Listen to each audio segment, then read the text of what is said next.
Bezrat Hashem. Short halacha for today. Shabbat.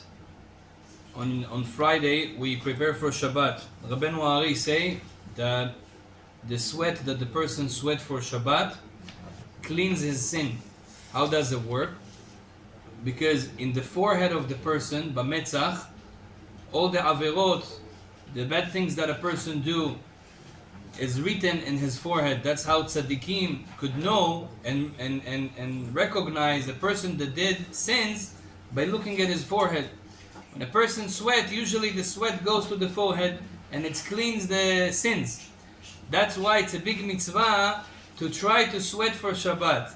How do we do that? When you go do shopping on Friday and you have to bring the stuff at home, when you run for different things for Shabbat, when you help at home and for different things of Shabbat, this is called sweating for Shabbat.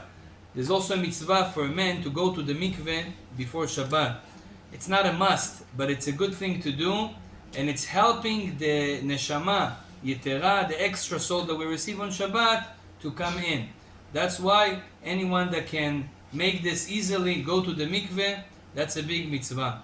However, if you can't go to the mikveh, at least do the sweat for Shabbat, which considered like mikveh, because it also cleans you before Shabbat. So if you sweat enough, and you didn't go to the mikveh, you had a certain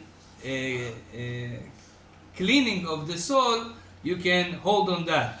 But the best thing to do is also to work for Shabbat and also to go to the mikveh if it's possible to do so. Baruch Adonai Le'olam. Amen. Amen.